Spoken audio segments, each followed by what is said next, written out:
ఇన్ని రోజులు ఆలస్యం చేయాల్సిన అవసరమే లేదు.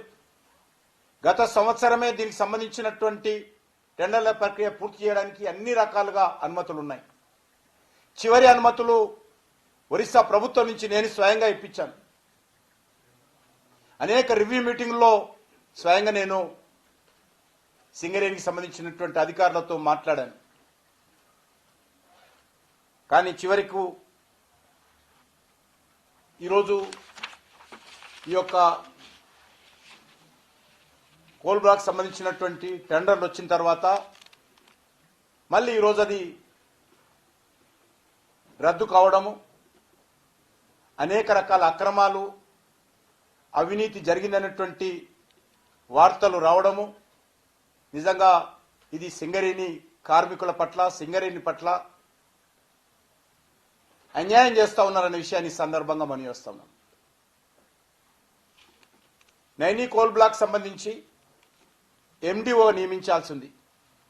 ఎండిఓ పని 2 పనులు: బొగ్గు ప్రొడక్షన్ చేయడము, బొగ్గు రవాణా చేయడం. ఈ 2 పనులు సంబంధించినటువంటి టెండర్ అది.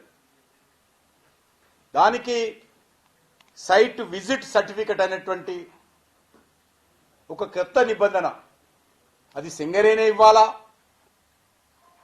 సింగరేణి ఆ సర్టిఫికెట్ ఇచ్చిన తర్వాత వాళ్ళకు సంబంధించినటువంటి సర్టిఫికెట్ లేకుండా టెండర్లో ప్రక్రియలో పాల్గొనడానికి వీల్లేదనేటువంటి ఎక్కడా లేనటువంటి నిబంధన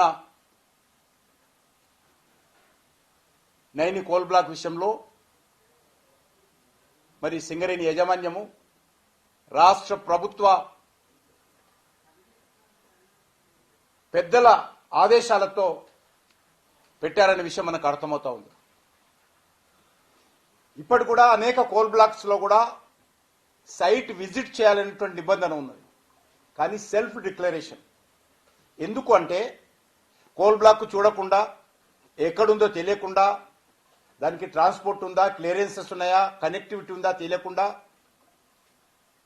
మరి టెండర్లో పాల్గొంటే టెండర్ల ప్రక్రియ పూర్తయిన తర్వాత అటు ప్రభుత్వానికి కానీ ఇటు కంపెనీలకు కానీ ఇబ్బందులు వస్తాయి. దాని కారణంగా కోల్ ప్రొడక్షన్ లేట్ అవుతుందన్నటువంటి దృక్పథంతో కేంద్ర ప్రభుత్వము సైట్ విజిట్ చేసి సెల్ఫ్ డిక్లరేషన్ చేయాలని నిబంధన పెట్టాం. దానికి సెల్ఫ్ డిక్లరేషన్ బదులు సింగరేణి ఈరోజు సర్టిఫికెట్ ఇస్తుంది అనేటువంటి నిబంధన పెట్టి వాళ్లకు నచ్చిన వాళ్ళకే సైట్ విజిట్ సర్టిఫికెట్ ఇచ్చినట్టు, మిగతా వాళ్ళకి ఇవ్వకుండా ఉండేటట్టు ఇందులో అనేక రకాల ఆరోపణలు ఈరోజు పత్రికల్లో ప్రచార సాధనాల్లో వస్తూ ఉంది. ఈరోజు మనం చూస్తూ ఉన్నాం, ఈరోజు అనేక కంపెనీలు కేంద్ర ప్రభుత్వం ఆధ్వర్యంలో టెండర్లు చేస్తూ ఉన్నాం. ఎక్కడ కూడా దేశంలో ఇన్ని టెండర్లు నిర్వహిస్తున్నప్పటికీ, ఇన్ని రకాల కోల్ బ్లాక్లు వేలం జరుగుతున్నప్పటికీ, అనేక రకాల కోల్ బ్లాక్స్ ప్రొడక్షన్ వస్తున్నప్పటికీ కూడా ఎక్కడ కూడా ఏ రకమైనటువంటి ఆరోపణ లేదు. కానీ తెలంగాణ ప్రభుత్వం ఆధ్వర్యంలో గత 12 సంవత్సరాలుగా ఈ యొక్క 2015 నుంచి ఆల్మోస్ట్ ఉన్నటువంటి యొక్క నైని కోల్ బ్లాక్ యాక్షన్ చేసుకోవడం కోసము గతంలో బీఆర్ఎస్ ప్రభుత్వము, ఇప్పుడు ఉన్నటువంటి కాంగ్రెస్ పార్టీ ప్రభుత్వము ఏ రకంగా పక్కదారులు పట్టి ఏ రకంగా ప్రక్రియను ఆలస్యం చేస్తున్నారో తెలంగాణ ప్రజలు, సింగరేణి కార్మికులు అర్థం చేసుకోవాల్సిన అవసరం ఉంది. అనేకమైనటువంటి మైనింగ్ బ్లాక్స్, కోల్ బ్లాక్స్ కేంద్ర ప్రభుత్వం స్వయంగా యాక్షన్ చేస్తాం. ఎక్కడ కూడా ఏ రకమైనటువంటి ఇబ్బంది లేకుండా ట్రాన్స్పరెన్సీతో మేము చేస్తా ఉన్నాం.